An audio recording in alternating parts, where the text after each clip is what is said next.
সুপ্রিয় দর্শক, আমরা চলে এসেছি সেই কাঙ্ক্ষিত জাত বৃধান 113 প্লটে। চলতি বড় মৌসুমে তার ফলন এবং অন্যান্য দিক, তার কি সার্বিক পারফরমেন্স আপনাদেরকে আমরা জানানোর চেষ্টা করব।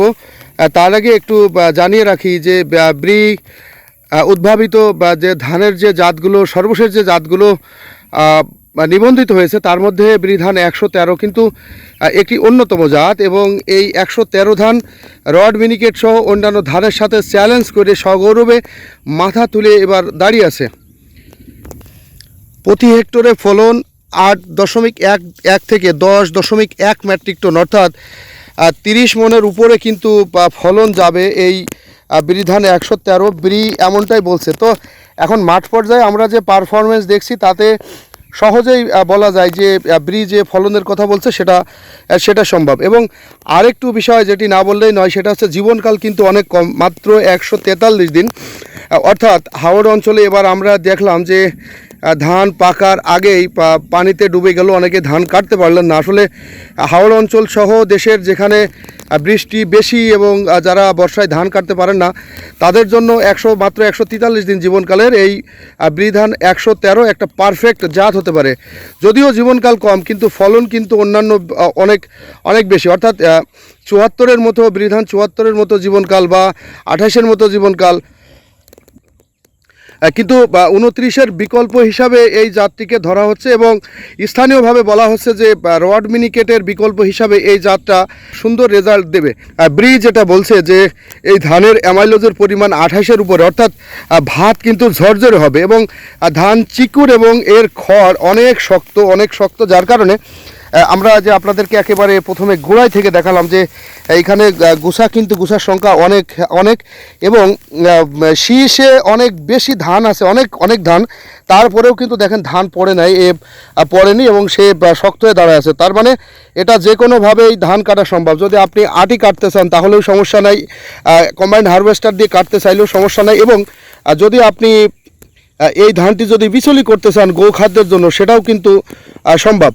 তো এই চলুন দেখি আমরা এই 113 সার্বিক কি অবস্থা।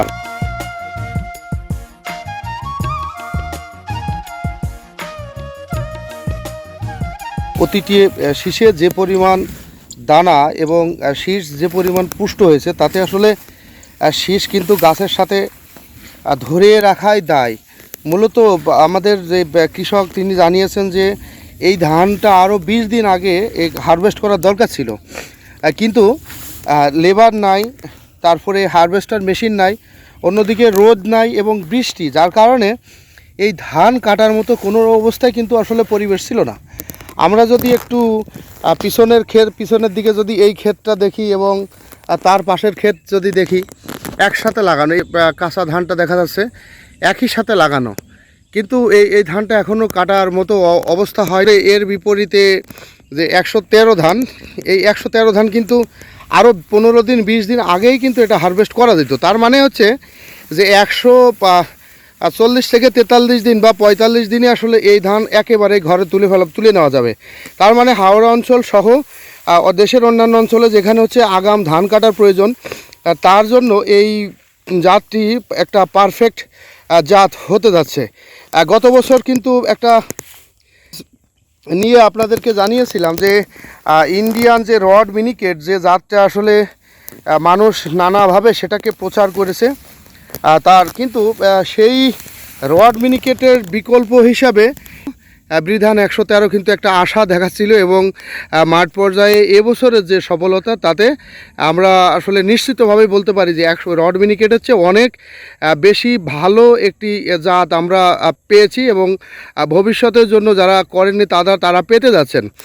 এখানে আরেকটা বিষয় উল্লেখ করি, সেটি হচ্ছে যে রড মিনিকেট ধান কিন্তু আসলে একটা অনিবন্ধিত ধানের জাত, এবং এই ধান কিন্তু আপনি বীজ আসলে আপডেটের কোনো সুযোগ নাই। আর বৃধান 113 আর সেটি কিন্তু আমাদের বাংলাদেশ ধান গবেষণা ইনস্টিটিউটের জাত, যে কারণে এই জাতটি হচ্ছে প্রতি বছরই এর বিডার বীজ উৎপাদন হবে এবং বিডার বীজ থেকে ভিত্তি বীজ থেকে প্রত্যায়িত এবং পরবর্তীতে টিএলএস বা মান ঘোষিত বীজ আসলে পাওয়া যাবে। তাহলে প্রতি বছর যেহেতু এর জাতের আপডেট হবে, সেই কারণে রড মিনিকেটের মতো রোগ বালাই এবং অন্যান্য রোগে কিন্তু আক্রান্ত হওয়ার আশঙ্কা খুবই কম থাকবে। কারণ আমরা জানি যে মাঠে যদি একটা জাত দীর্ঘদিন ধরে থাকে, সেই জাতটি যদি আপডেট না হয় তাহলে সেই জাতের রোগবালাই বেশি বেশি আক্রমণ করে। এবার আমরা কিন্তু বিভিন্ন মাঠে দেখলাম যে রড মিনিকেটে ব্যাপকভাবে মাজরার আক্রমণ হয়েছে এবং মাজরার আক্রমণের কারণে অনেক চাষি ধান আবাদ করা ছেড়েই দেবেন এরকম একটা মন্তব্য করেছেন। আসলে রড মিনিকেট জাতটা স্বল্প সময়ের মধ্যে হয়, এটা ঠিক যে 140-45 দিনের মধ্যে এই বৃধান 113-র মতোই এরকম জীবনকাল, কিন্তু নানা রোগে আক্রান্ত হচ্ছে, যার কারণে সেটা চাষিদের কাছে একটা বিরক্তির কারণ হয়েছে। কিন্তু এই 113 ধানে কিন্তু মাজরার যে আক্রমণ, সেই আক্রমণ নেই বললে চলে এবং অন্যান্য কোনো রোগ ছিল না। পাশের জমিতে আমরা দেখেছি যে এখনও বিএলবি দৃশ্যমান, কিন্তু এই জমিতে বৃধান 113-র প্লটে কিন্তু বিএলবির কোনো আক্রমণ নেই বা বিএলবিতে আক্রান্ত হয়নি। তো এই পর্যন্ত চাষি খুব সন্তুষ্ট এবং মাঠ পর্যায়ে এবারের পারফরমেন্স আসলে বলে দেয় যে ভবিষ্যতে রড মিনিকেট সহ অন্যান্য যে উচ্চ ফলনশীল ধানের কথা বলা হচ্ছে, সেই ধানের বিকল্প জাত হিসাবে 113 কিন্তু একটা বড় ধরনের চ্যালেঞ্জের মধ্য দিয়ে জায়গা করে নিয়েছে এবং ভবিষ্যতে একটা খুব জনপ্রিয় জাত হতে যাচ্ছে। আমাদের দেশের সার্বিক বাজার ব্যবস্থাপনা এবং চাষের উপকরণ নিয়ে যা হয় দিন শেষে সবই পড়ে চাষির ঘাড়ে। সেই কারণে ধান উৎপাদনে যদি খরচ কমানো যায় তবে অবশ্যই ধান লাভজনক হবে এবং সেই ধানটি হতে হবে উচ্চ ফলনশীল এবং চাষির জন্য পারফেক্ট হতে হবে সব দিক থেকে। সেরকমই একটা জাত বৃধান 113।